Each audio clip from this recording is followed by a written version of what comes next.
இப்படிப்பட்ட பெருவிடை மல்லத்தின் போது, பெருஞ்சீற்றத்தின் போது ஆளுங்கட்சிக்கு உதவியாக இல்லாவிட்டாலும் ஆளுங்கட்சியுடைய பணிகளுக்கு ஆலோசனை சொல்வதை முதலமைச்சர் அவர்கள் ஏற்றுக்கொள்வதற்கு தயாராக இருக்கின்றார்கள். ஆனால் ஆளுங்கட்சிக்கு குறைகளை சுட்டிக்காட்டுகின்ற இடத்திலே இருக்கின்ற எதிர்க்கட்சிகள் வஞ்சக சூழ்ச்சியோடு அவதூறுகளை அள்ளி வீசிக்கொண்டிருக்கின்றார்கள். இன்றைக்கு எதிர்க்கட்சி தலைவர் அவர்கள் அரசியலிலே கள ஆய்வு கூட்டங்களை கூட நடத்த முடியாமல் கட்சியிலே திணறிக் கொண்டிருக்கின்ற நிலை. சேலத்திற்கும் சென்னைக்கும் மாத்திரம் அரசியல் செய்து கொண்டிருக்கின்ற எதிர்க்கட்சி தலைவர் அவர்கள் சாத்தனூர் டேம் திறக்கப்பட்டதால் தான், முன்னறிவிப்பு இல்லாமல் திறக்கப்பட்டதால் பெரிய சேதம் ஏற்பட்டதாக கூறியிருக்கின்றார். கடந்த காலங்களை அவர் திரும்பி பார்க்க வேண்டும். 2015ஆம் ஆண்டு இதே சென்னையில் செம்பரம்பாக்கம் ஏரியை முன்னறிவிப்பில்லாமல் திறந்ததால் 280க்கும் மேற்பட்ட உயிர்கள் பலியானதை மறந்திருக்க முடியாது. பல லட்சம் வீடுகள் இழந்ததை அவர் மறந்திருக்க முடியாது. சாத்தனூர் டேமை பொறுத்தளவில் மாண்புமிகு தமிழக முதல்வர்கள் உத்தரவுப்படி 25ஆம் தேதியிலிருந்து படிப்படியாக நிரம்புகின்ற தண்ணீரை வெளியேற்றிருக்கின்றோம். முதற்கட்டமாக 25ஆம் தேதி 10,000 கன அடி தண்ணீரை வெளியேற்றிருக்கின்றோம், முன்னறிவிப்பு கொடுத்துத்தான்.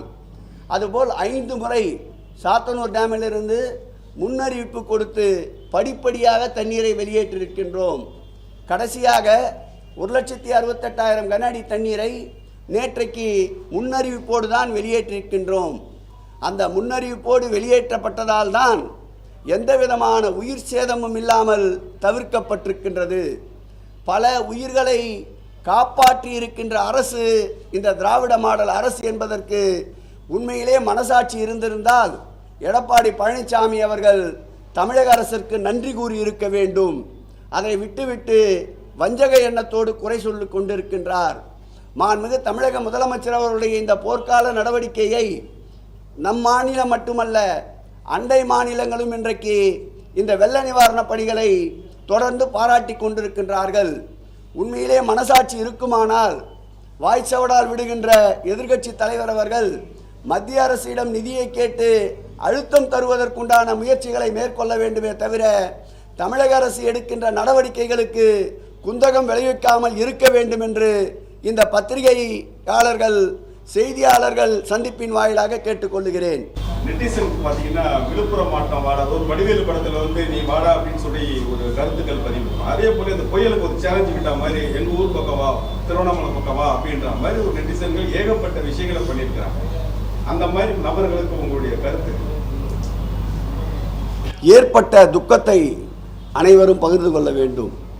இப்படிப்பட்ட நிகழ்வுகள் மீண்டும் ஏற்படாமல் இருப்பதற்கு என்ன நடைமுறைகளோ அதை நாம் பின்பற்ற வேண்டும். பாசிட்டிவான விஷயங்களே தான் நாம் எதிர்கொள்ள வேண்டும். அனைத்தையும் நல்லவைகளாக நினைக்க வேண்டும். இதுதான் நடைமுறையில் அனைவருக்கும் மகிழ்ச்சியை தரும். இது போன்ற கருத்துக்களை தவிர்த்து விடுவது மகிழ்ச்சியை தரும் என்று கூறிக்கொள்கிறேன்.